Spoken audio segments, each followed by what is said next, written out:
에스겔서 23장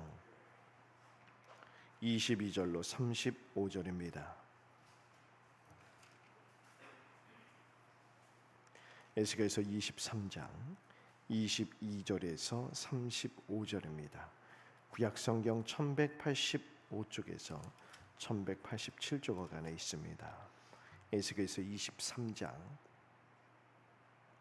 22절로 35절까지 한 절씩 교독하도록 하겠습니다.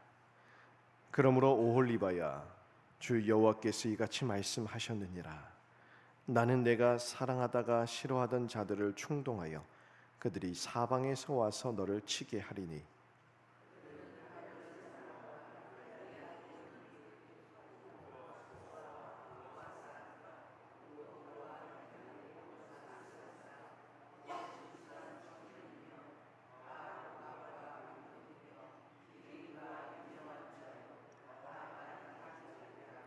그들이 무기와 병거와 수레와 크고 작은 방패를 이끌고 투구 쓴 군대를 거느리고 치러 와서 너를 애워싸리라. 내가 재판을 그들에게 맡긴즉 그들이 그들의 법대로 너를 재판하리라.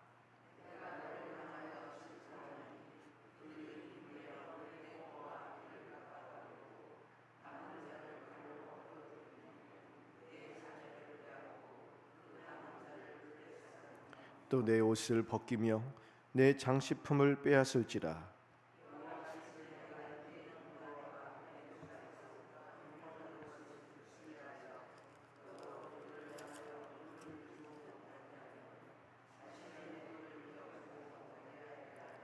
주 여호와께서 이같이 말씀하셨느니라. 나는 내가 미워하는 자와 내 마음에 싫어하는 자의 손에 너를 붙이리니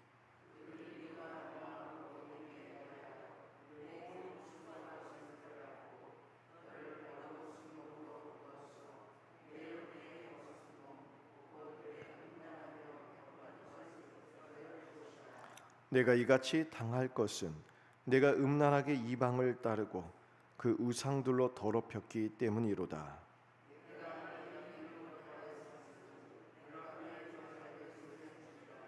주 여호와께서 이같이 말씀하셨느니라. 깊고 크고 가득히 담긴 내 형의 잔을 내가 마시고 코웃음과 조롱을 당하리라.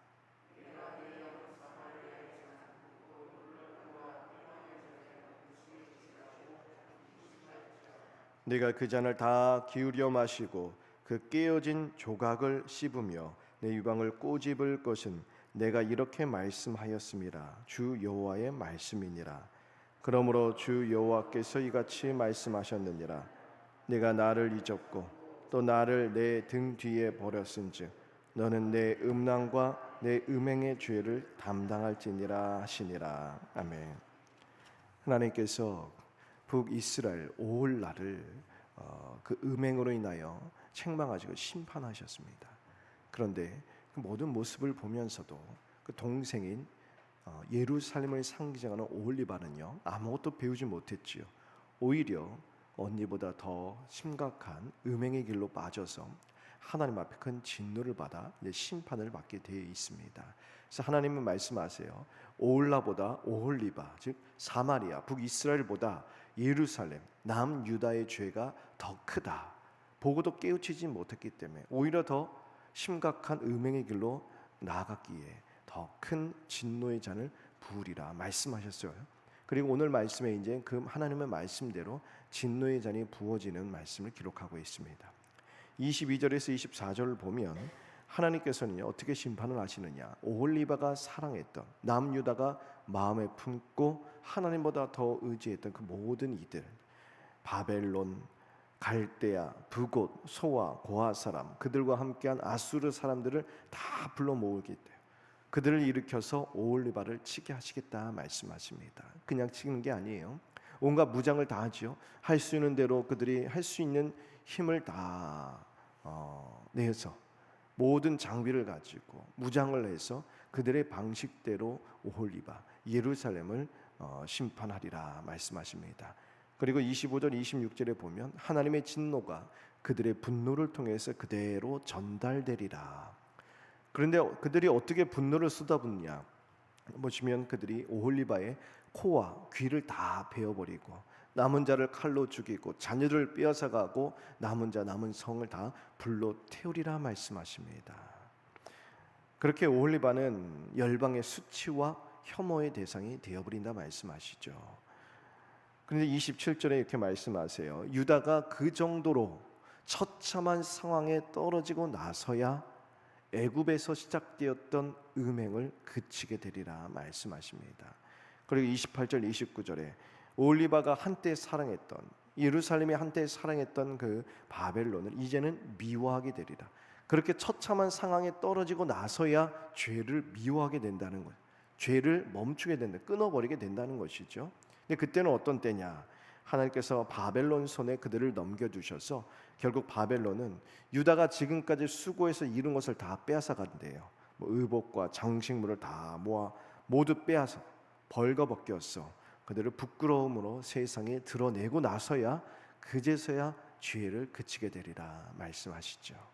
30절과 31절에 오홀리바는 여러 나라를 음란하게 따라다니고 특히 오홀라가 그 음행의 길을 가다가 하나님 앞에 어떻게 심판을 받았는지를 똑똑히 봤음에도 불구하고 아무것도 배우지 못했습니다. 오히려 그들보다 더 사악하게 더 심각한 음행의 길로 나아갔습니다. 그렇게 자신을 더럽혔기에 하나님께서 오홀라가 마셨던 그 진노의 잔을 오홀리바에게 예루살렘에 그대로 쏟아 부으시는데 32절에서 34절에 보면 오홀리바 즉 예루살렘이 마실 하나님의 진노의 잔은 크고 깊고 넓은 잔이에요. 그래서 이 잔을 마시면 술 취한 자가 비틀거리며 사람들에게 놀림을 받듯 비웃음의 대상이 되듯 이렇게 오홀리바도 열방 가운데 수치와 혐오의 대상이 될 것이다 말씀하십니다. 35절 마지막에 오홀리바가 이렇게 행음을 행하다가 심판을 당하게 된 이유는 언약의 하나님을 잊어버렸기 때문이라 말씀하시죠. 다시 말하면 하나님의 백성이요 하나님의 은혜를 생생하게 기억한다면 이렇게 죄를 지을 수 없다는 말씀입니다. 하나님은 분명히 오래 참으세요. 우리에 대하여 오래 참으시는 분이시지만 하지만 언제까지나 참지 않으신다라고 말씀하십니다. 하나님이 참고 계시는 것은 우리의 죄를 모르기 때문이 아니라는 거예요. 악인이라도 회개하고 돌이켜서 다시 하나님께로 돌아오기를 바라시는 긍휼의 마음 때문이지요. 그 인자하시고 자비로우신 성품 때문에 오래 참고 기다리십니다. 은혜를 베풀고 계시다는 거예요. 이 시기에 회개하기를 거부하고 끝까지 하나님을 거절하는 자에게는 남겨진 것은 결국 진노의 잔뿐이다라는 사실을 말씀해 주십니다. 이 경고의 말씀을 뒤집어 생각해 본다면 지금 우리는 회개를 기다리시는 하나님의 은혜 때를 살고 있다는 것입니다. 참 감사한 일이죠. 하지만 언제까지나 은혜를 베푸시는 것은 아니시다.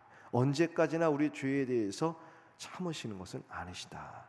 그 죄에 대해서 징계의 손길로 다루실 때가 반드시 있다는 것입니다. 왜냐? 그 죄를 계속 놓아두었다가는 그 죄가 우리를 패망의 길로 인도하기 때문에 하나님께서는 당신의 자녀가 그런 패망의 길로 가는 것을 그냥 두고 보시지 않으신다는 것이죠. 그 죄를 다 도려내신다는 거예요. 정결케 하시겠다는 거예요. 그리고 다시 회복시키겠다는 것이죠. 그렇기 때문에 그 길로 가지 말고 깨우쳐 다시 돌아오라. 어제도 말씀드렸지만 이 성경 말씀에 이스라엘 백성들의 이 실패하는 모습들 또한은 모든 우리 믿음의 선조들의 그러한 실패하는 연약한 모습들을 다 기록해 놓으신 이유는 이것을 우리의 본보기로 삼으라는 것 아니겠습니까? 이런 말씀들을 보면서 깨달으라는 것 아니겠습니까? 우리의 영적 실상을 돌아보라는 것 아니겠습니까? 하나님 마음에 합한 왕이라고 불리던 다윗의 왜 그런 사악한 모습들을 왜 기록해 놨겠습니까? 성경은 어떤 스토리잖아요. 이야기죠. 이스라엘 백성들이 우리는 모세의 혈통을 따른다. 위대한 우리의 조상 다윗을 그렇게 흠모하고 자랑스럽게 여기는데 수치가 되고 그런 뼈아픈 어떠한 가리고 싶은 그런 추악한 그들의 이야기들. 모세도 마찬가지죠. 모세의 그런 실패의 이야기들. 하나님 앞에 부름 받을 때 그냥 부름 네 대답하고 갔다 그렇게 기록하고 그렇게도 될 것을 하나님께서 이적을 보여주시고 내가 너와 함께한다 그렇게 말씀해 주셔도 나는 입이 뻣뻣합니다. 나는 감당할 수 없습니다. 끝까지 할 수 없다 변명만 내어놓던 자요. 또한 모세도 쭉 기록을 보시면 하나님 앞에서 부끄러운 모습들이 많이 있었어요. 그럼에도 불구하고 하나님 그걸 다 덮으세요. 다 가려주세요. 아론과 미리암이 나와서 모세의 연약한 부분을 막 사람들 앞에서 꼬집으면서 하나님 앞에서 모세가 이렇게 했다. 그의 모든 수치를 드러낼 때 하나님께서 그걸 다 가려주시잖아요. 가려주시면서 내가 들어 사용한 나의 종이라고 말씀해 주시고, 다윗도 그런 간음하고 살인을 저지르는 그 모든 것들 물론 그냥 덮어주시진 않았어요. 책망하시죠. 나단 선지자를 통하여. 그때 다윗은 그것을 깨닫고 하나님 앞에 엎드려 탄식하고 회개함으로 다시 하나님 회복시키시는, 이 모든 말씀들을 기록해 놓으신 이유가 무엇입니까? 우리 영적 실상을 돌아보라는 거예요.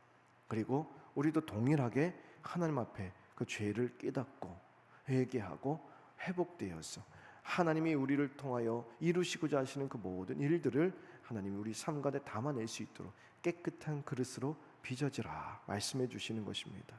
성도는요, 죄의 대가가 반드시 찾아온다는 것을 기억해야 합니다.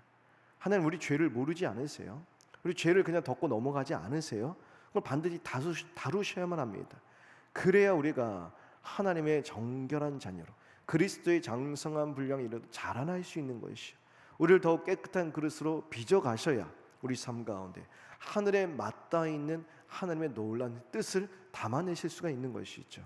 그래서 하나님 아닌 다른 것으로 마음을 채우고 있는 것을 하나님은 다루기를 원하시는 것입니다. 하나님 앞에서 드러나지 않는 죄는 없습니다. 하나님은 우리의 죄를 결국에는 드러내시고요, 그 죄값을 치르게 하실 때가 있습니다. 죄값을 치르는 과정은 심히 고통스럽고 또한 부끄러울 수도 있습니다. 그런데 고통스러울지라도 꼭 필요한 수술이기 때문에 그 영적인 암덩어리를 계속 가지고 있다가는 그것이 결국 우리의 인생을 다 뒤집어 삼키기 때문에 하나님이 직접 메스를 드시는 거예요. 직접 도려내시기를 원하시는 것이죠. 고통스러울지라도 그것은 필요한 일이기에 하나님이 직접 다루시겠다 말씀하시는 것입니다. 하나님 앞에서 부끄러운 죄를 짓고 있는데 지금까지 아무런 일도 일어나지 않았다, 안일하게 생각할 문제가 아니라는 것입니다. 하나님이 회개하라고, 돌이키라고 유순하게 우리에게 지금 계속 말씀하고 계시는데 내가 듣지 않고 있을 뿐이에요. 은혜를 베푸시고 계시죠. 지금 이 은혜 때를 우리는 무시해서는 안 되는 것입니다. 영적 경각심을 갖고 지금이 바로 돌이킬 때라는 사실을 기억하면서 하나님 앞에 회개하며 돌이켜야 합니다. 우리의 마음과 행동 속에 아직 해결하지 못한 쓴뿌리가 있다면, 하나님 앞에서 회개하고 바로 잡아야 할 문제가 있다면 하나님의 가증히 여기시는 걸 알아요. 그럼에도 불구하고 아직 우리 마음 가운데, 삶 가운데 붙들고 놓지 못하는 것들이 있다면, 그것이 하나의 어떤 습관일 수도 있습니다. 생각일 수도 있고요, 어떤 사람일 수도 있고요, 눈에 보이는 어떤 이 땅의 이 세상의 어떤 것들일 수도 있습니다. 그것들 하나님께서 바로 잡아라 말씀하시는데 끊어내지 못하고 미련을 두고 있는 것이 있다면 지금이 바로 잡을 때입니다. 우리에게 임한 하나님의 놀라운 은혜에 감사하며 죄에 대한 작은 미련도 과감히 버릴 줄 아는 그러한 담대한 믿음과 용기를 주시기를 구하는 그러한 기도의 시간이 되기를 바랍니다. 그래서 내가 거룩하니 너희도 거룩하다 말씀하신 이 하나님의 말씀에 아멘으로 순종하면서 어제보다 더욱 하나님과 바른 관계를 맺으며 거룩하게 살아가는 주님의 순결한 신부가 되는 삶을 살아가는 저희 모두가 되기를 간절히 바랍니다. 기도하겠습니다.